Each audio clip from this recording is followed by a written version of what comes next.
time I think about Trump, I get allergic. Donald Trump does not have the temperament to be our commander-in-chief. So, you got some water? After weeks of speculation and suspicion over the status of Hillary Clinton's health, and then, of course, her collapse yesterday at the 9/11 commemoration in New York City, her physician now says it's pneumonia, and that doctor says her prized patient should bounce back. But where exactly does this leave the health of Hillary Clinton's campaign?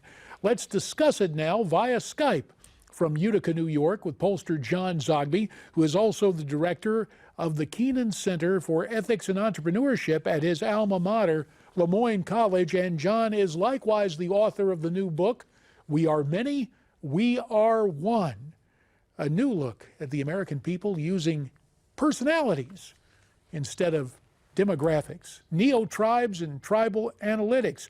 John, you're not a doctor. We're not going to ask you to play one on TV, but you have been a patient. You have dealt with pneumonia. In fact, you have written about it in your most recent piece for Forbes magazine. That's also on your website. You say pneumonia is a very serious matter. It sure is if you're running for president of the United States. Look, it's not fatal, and it needn't even be debilitating. But what it is serious. It requires care. It requires bed rest. It requires more than just antibiotics, some chicken soup, and a couple of days in your pajamas. That is if you want to get better. And I'm very surprised to hear, on one hand, a diagnosis of pneumonia. I'm going to assume it's walking pneumonia, like what I had, and someone not saying she's going to have to rest for a while.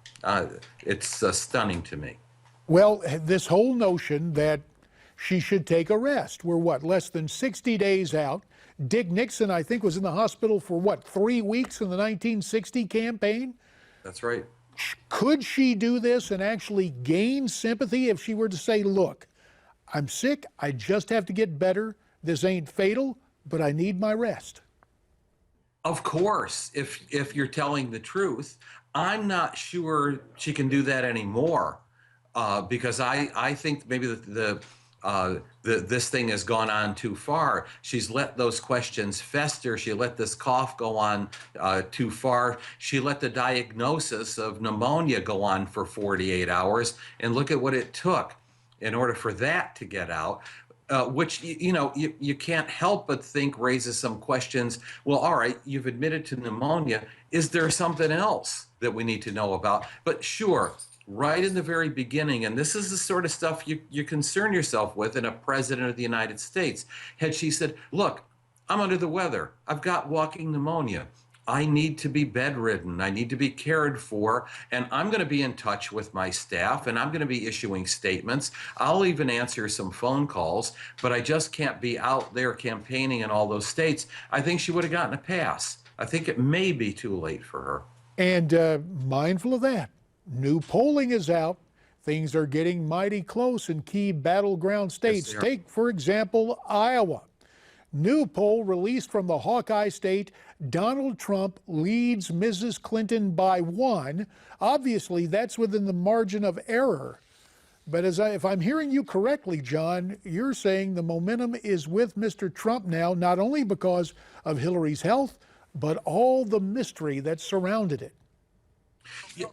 There's a dynamic here, JD. When you're starting to decline, which is what she had done, and then there's this well-timed pow, a revelation of some sort, it can cause you to go into free fall.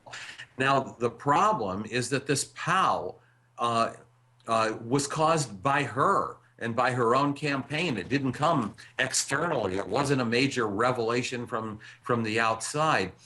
Not only does it stop her momentum for now, but I think over the next few days, actually watch her numbers go down a little bit. And then you have to wonder, is there really going to be a strategy for her to win support back to where she was? It may be very difficult for her.